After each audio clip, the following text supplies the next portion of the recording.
दोस्तों बाबर आजम ने कहा मैं बच्चा नहीं हूं, यानी कि जो पाकिस्तान आखिरी मैच खेला T20 वर्ल्ड कप का आयरलैंड के खिलाफ, उसके बाद तीन लोगों ने ड्रेसिंग रूम के अंदर अपनी अपनी बात रखी, यानी कि एक तकरीर की छोटी सी, तीनों इंपॉर्टेंट जो थे जो बंदे थे उन्होंने ये बात की पूरी टीम के साथ उस ड्रेसिंग रूम में। आपने बात सुनी होगी, गैरी किर्स्टन ने कहा था मैंने कभी भी नहीं देखा किसी भी टीम में इस तरह की जो है ना यूनिटी हो, मतलब यूनिटी नजर ही नहीं आ रही कि कुछ लोगों का मुंह राइट है तो किसी का लेफ्ट है, तो इस तरह की चीजें चल रही थी। तो यहाँ पे तीन लोग थे जिन्होंने और बातें भी की, उनमें एक वहाब रियाज शामिल थे और इनमें गैरी किर्स्टन शामिल थे, तीसरे नंबर पे बाबर आजम शामिल थे।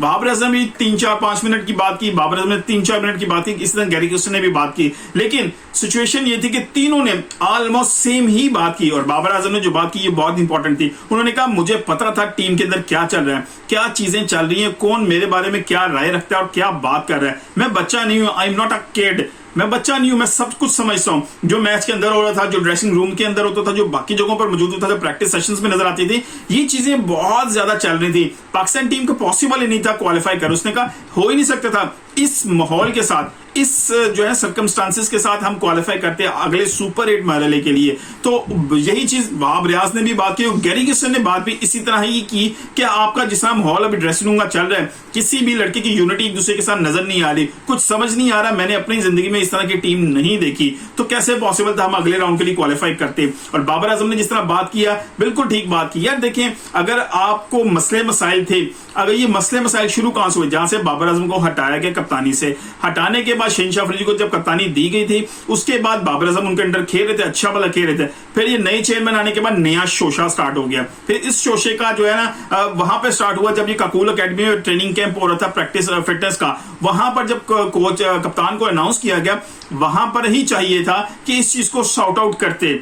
कहा गया जी मैं बड़ा सख्त एक्शन लूंगा, मैं ये करूंगा, अगर लड़के मुझे इस तरह नजर आए, लड़के मुझे उसी तरह नजर आए। तो ये चीज तो चल रही थी, ये चीज न्यूजीलैंड सी टीम के खिलाफ भी चल रही थी, आयरलैंड सीरीज के खिलाफ भी चल रही थी, इंग्लैंड सीरीज में भी नजर आ रही थी, वर्ल्ड कप में भी नजर आ रही थी। अब बाबर आजम भी यही कहते हैं कि मैंने वर्ल्ड कप के अंदर से पहले भी ये चीजें नोट की है, मुझे पता है, मैं हर चीज को नोट कर रहा था। इंग्लैंड के खिलाफ सीरीज में भी यही कुछ हो रहा था, आयरलैंड के खिलाफ भी हो रहा था, न्यूजीलैंड के खिलाफ भी सीरीज में यही चीजें चल रही थी, लेकिन मैं खामोश था, मैं चीजों को चाह रहा था कि चलती रहे। लेकिन अभी वर्ल्ड कप जिस तरह पूरा हम हारे, उसकी रीजन सिर्फ यही है कि भाई साहब हमारी यूनिटी नहीं है। हर बंदा, मुझे पता है कि कौन किसके साथ खड़ा था, कौन की मेरे बारे में क्या ख्यालात रखता है, मेरे बारे में क्या बात कर रहा है। मेरा ख्याल है यार इस तरह के माहौल से तो डेफिनेटली बेहतर था पाकिस्तान टीम जा ही ना वर्ल्ड कप खेलने। मतलब आप लोग यार अपने एजेंडाज, अब 26 करोड़ आवाम में से 15 लोग अगर जा रहे हैं और ये 15 के 15 लोग अपने एजेंडा पे ऊपर लड़ रहे हैं, अपनी जात के ऊपर लड़ रहे हैं, इनको अपने से पाकिस्तान से ज्यादा खुद की अना, खुद के साथ जाती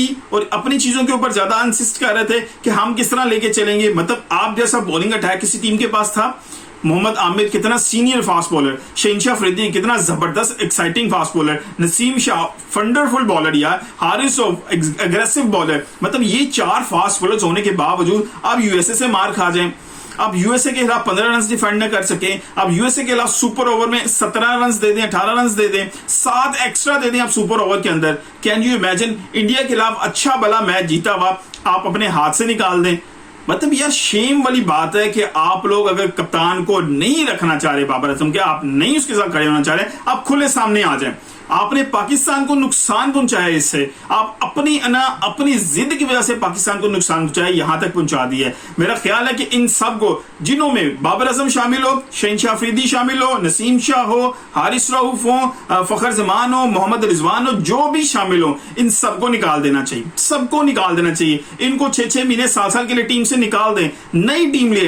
अगर हमने सुपर जो है ना अपने ग्रुप स्टेज से बाहर होना है, तो हम नई टीम के साथ भी ग्रुप स्टेज से बाहर आ सकते हैं। हमने सुपर 8 के लिए क्वालिफाई नहीं करना तो फिर बड़ी टीम के साथ नहीं करना, तो छोटी टीम के साथ भी नहीं करेंगे तो कोई मसला नहीं है। अफगानिस्तान क्वालिफाई कर सकता है, यूएसए क्वालिफाई कर सकता है, तो फिर हम लोग भी क्वालिफाई कर सकते हैं। ये नए लड़के नीचे बहुत मौजूद हैं, बहुत पोटेंशियल है उनमें भी। अब्दुल्ला शफीक की बात की जाए, आप और बाकी बड़े प्लेयर्स हैं, मोहम्मद हारिस की बात की जाए, तो हमारे पास हसीबुल्लाह की बात की जाए, तो बहुत से ऐसे प्लेयर्स मौजूद हैं जो लिस्ट में खड़े हुए हैं, जो नाम खड़े हुए हैं पीछे आपके। सिर्फ आपकी अपनी अना अगर पाकिस्तान से ज्यादा बड़ी है तो अपनी अना को लेके घर में बैठिए। ये जो 26 करोड़ आवाम बैठी है, ये पागल नहीं है, ये सपोर्ट करने आपको बैठी है। मुल्क के अंदर हो या मुल्क से बाहर हो, हर जगह आपको सपोर्ट करने के लिए पहुंचती है आवाम, हर जगह आपके लिए पहुंचती है। लेकिन आपकी अना, अपनी इतनी बड़ी अना है कि आपकी पाकिस्तान से ज्यादा बड़ी हो गई है।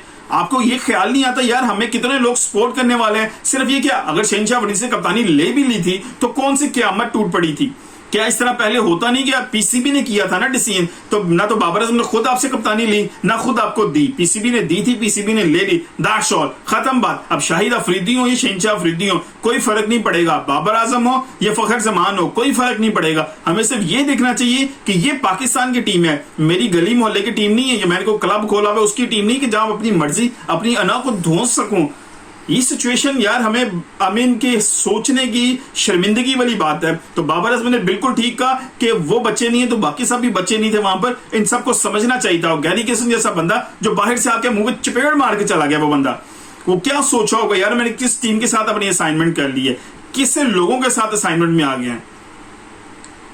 बाकी आपकी अपनी राय कमेंट के सूर में दे सकते हैं। मिलते हैं अगली किसी वीडियो के साथ, अपना ख्याल रखिएगा। अल्लाह हाफिज।